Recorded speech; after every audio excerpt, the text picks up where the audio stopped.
This is Covert Agent Ravage, and you are watching another Malwave Transformers review. Hey everybody, and welcome to Day 6 of Ravage Week. Now, yesterday I mentioned when I was reviewing the Legends Ravage that I was going to do a figure that was going to give this one a bit more, give the size class anyway, a bit more justice. And I hit the camera. Lovely.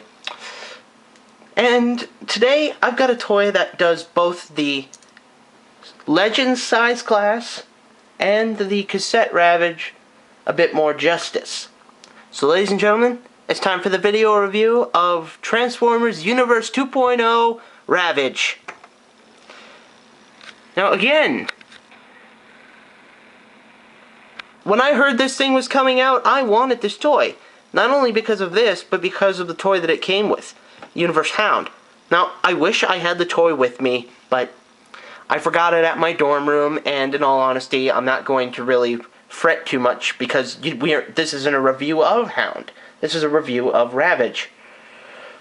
So, again, since I'm completely friggin' prepared, we're going to do a side comparison to the original G1 cassette while I transform it. Yay!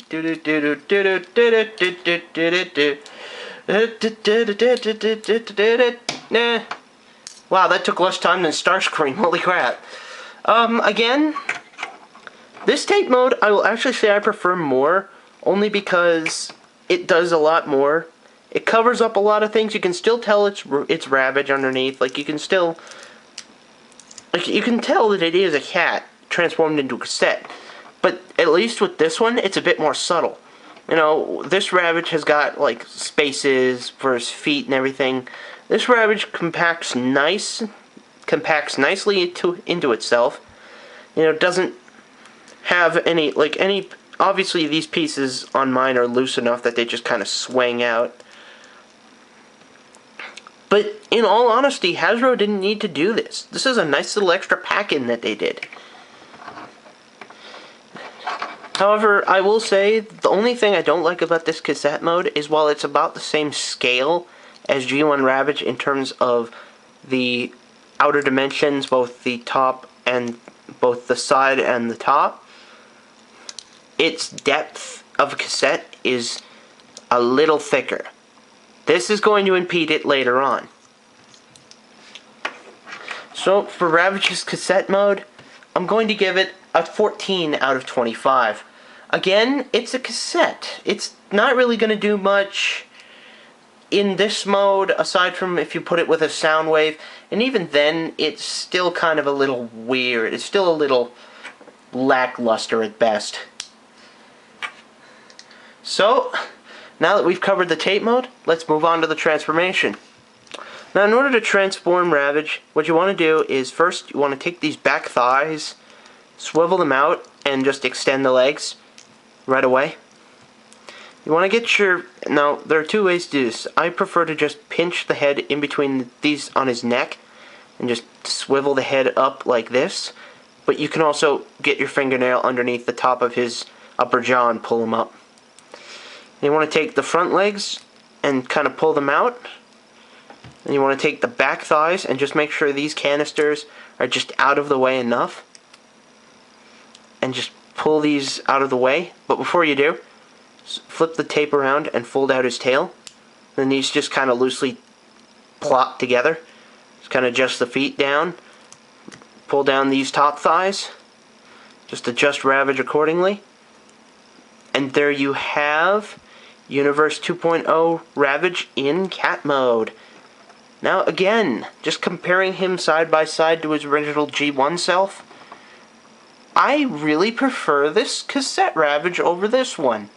Sure, it looks like he's got Laserbeak's face, but seriously, what the fuck? But he fills out the cassette a lot better. He doesn't suffer from thin cassette syndrome, and in all honesty, it really works. He is a very good cassette Ravage. For articulation, Let's set Ravage to the side, G1 Ravage to the side here for a second. The head has about a 90 degree, I gave it about 90 degrees, as once it goes past a certain point, it literally, like this is about as far as I think you want Ravage to look anywhere. But it can literally rotate, it rotates about 180 degrees, but I give it about 90 for natural articulation. The shoulders, I gave the shoulders nothing, but they do technically have an outward pivot, though I don't know why you would need that. The elbows have a 180 degree pivot.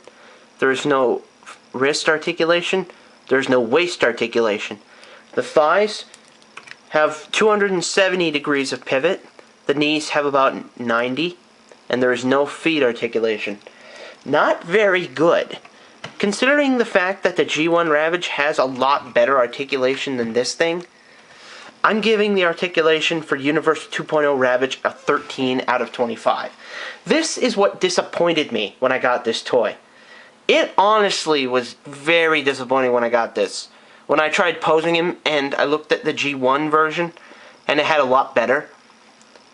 This is technology from 25 years ago, and a Universe 2.0 toy, which is supposed to be a new version of the toy, has worse articulation.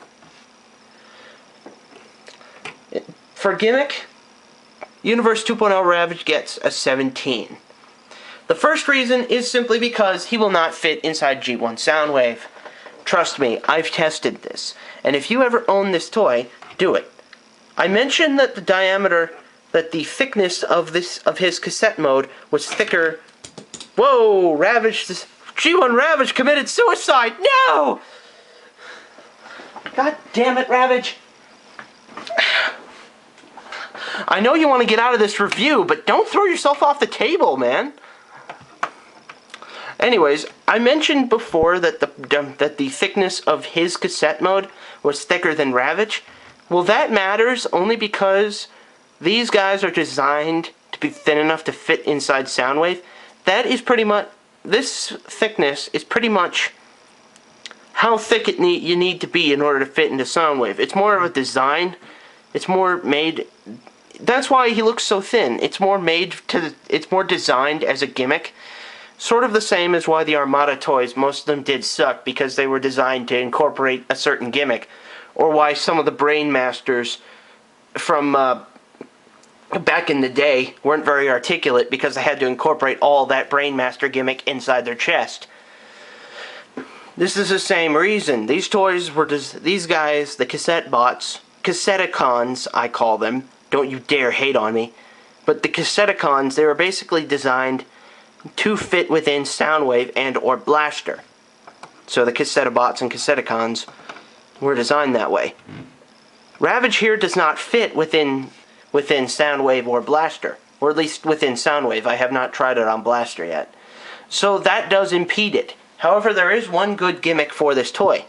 Basically, if you take off these missiles and you can plug them in, they may sit loosely, but the G1 missiles are designed, the holes on the Universe 2.0 Ravage are designed to fit the G1 missiles, either by coincidence or by purposeful, or by design, purposed design. And this does really add to it. I like this idea. I really do like this, where you could just stand them up and now all of a sudden, you know, Ravage, the new Ravage is kicking out with the old weapons. But doesn't really do much, especially if you don't have the original Ravage. It's more of a coincidental gimmick versus an actual made one, maybe. So for gimmick, as if I haven't stated it before, gets a 17 out of 25. For fun factor, I'm scoring it 22 out of 25. Just like the Legends Ravage, Universe 2.0 Cassette Ravage is designed to have an easy transformation. Mostly because he's turning from a tape into a cat. He's also very easy to find. If you don't have or can't get your hands on him by himself, you can buy the Universe 2.0 Hound and Ravage pack off the internet, possibly. The BotCon 2010 released a souvenir pack of Turbo Master and Glit, if you want that version. Not to mention the Henkai Hound and Jaguar, if he was called Jaguar in that set. So you have ample opportunity to get your hands on this toy. Finally, it is a very nice, despite his horrible articulation, I would honestly say he is a very nice reimagining of the original Ravage. And if I really had to put my money on it, I would honestly, if they had improved a few things, given him foot articulation, given him some shoulder articulation, improved a few things, this thing would be the most definitive cassette Ravage that we have. Unfortunately, that isn't the case. So overall, I'm going to score Universe 2.0 Ravage a 66 out of 100. It's a very disappointing score for a toy that had a lot of promise. However, tomorrow, we're not going to be covering anything Hasbro. We're going to see just how much promise the third-party market has to offer. So until next time, this is Malwave with Universe and G1 Ravage, signing out. See ya, everybody!